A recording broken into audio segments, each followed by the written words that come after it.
নির্মলদাকে অশেষ ধন্যবাদ মঞ্চে আসার জন্যে।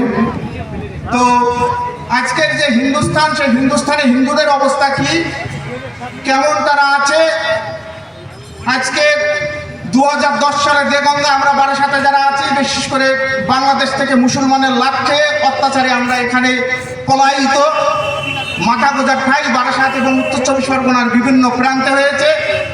তো আজকে পশ্চিমবঙ্গের হিন্দুদের অবস্থা কি?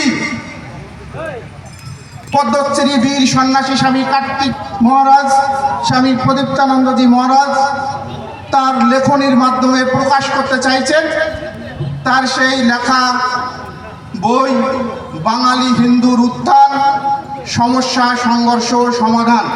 আজকের এই বইটি আমাদের এই প্রতিবাদ সভা থেকে প্রকাশ করা হবে।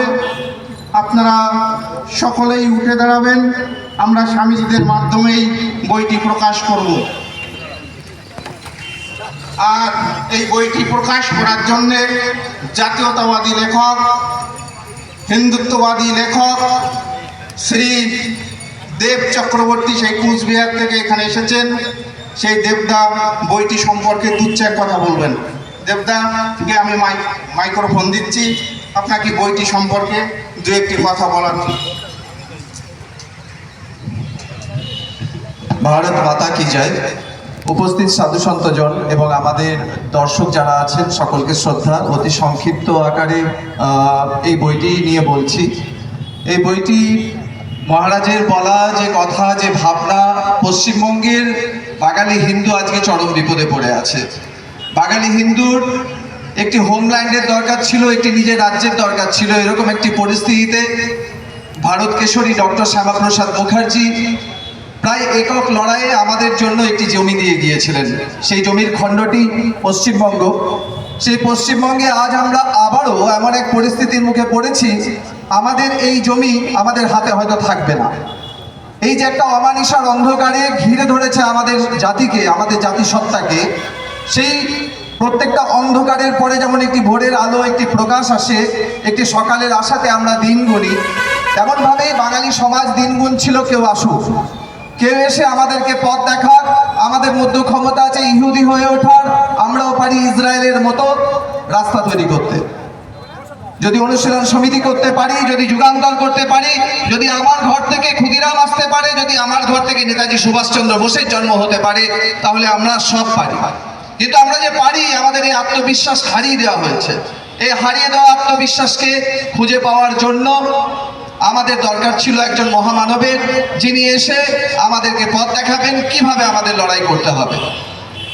এই বিশেষ একটি দায়িত্ব আমার ওপর দেয় কলকাতার বিখ্যাত publisher Boibondhu publication private limited. Boibondhu publication private লিমিটেডের উদ্যোগে আমি মহারাজের কাছে যাই এবং মহারাজকে তার যে ভাবনা, তার যে সংকল্প এই রাজ্য নিয়ে, এই জাতি নিয়ে, সেগুলোকে একটি গ্রন্থের আকার দিতে সবিনয় অনুরোধ করি। আমার সৌভাগ্য, আমার 14 পুরুষের ভাগ্য যে মহারাজ আমার সে অনুরোধ গ্রহণ করেন। আমি জানি না গত জন্মে কি পুণ্য করেছিলাম, তারই ফল এটা হয়তো। এই বইয়ের মধ্যে মহারাজ আমাদের 3টি জিনিস দিয়েছেন। আজকে বাঙালিদের আছে প্রচুর সমস্যা, কিন্তু সমস্যা থাকলে পালিয়ে যাওয়ার কোনো পথ নেই। তাই আমাদের সমাধান লাগবে, আর সমাধান আসবে একমাত্র সংঘর্ষের মাধ্যমে। অনুরোধ করব, একটি ছোট বক্তব্যের মাধ্যমে বই নিয়ে কিছু বলার নেই আমার। এটা অতি তাড়াতাড়ি করা, যে কারণে যদি কখনো ওর মধ্যে বর্ণ বিশুদ্ধি বা অন্য বর্ণ অশুদ্ধি বা অন্য কিছু হয়ে থাকে, সেটি একান্ত রূপে আমরা পরবর্তী সংস্করণে সেগুলোকে আবার শুধরে নেওয়ার চেষ্টা করব। আর আমি সময় ব্যয় করব না।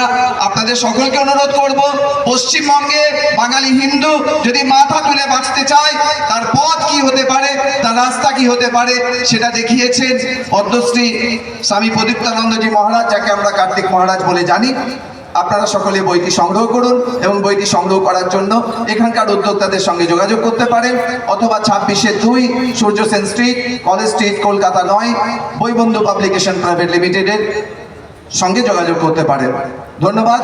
আমি এবার মহারাজ সাধু সন্ত সকলকে বলবো আপনারা আপনাদের কাছে যে বইটি আছে সেই বইটি একটু সামনে তুলে ধরবেন যাতে সবাই দেখতে পায়। আমাদের আগামী দিনের পশ্চিমবঙ্গের জন্য, বাঙালি জাতির উত্থানের জন্য মহারাজ যে সংকল্পটি দিয়ে গেছেন সেই সংকল্পটি এখানে এই বইটির মধ্যে দেওয়া হয়েছে। জয় ভারত মাতা কি, ভারত মাতা কি। ভাই ভাই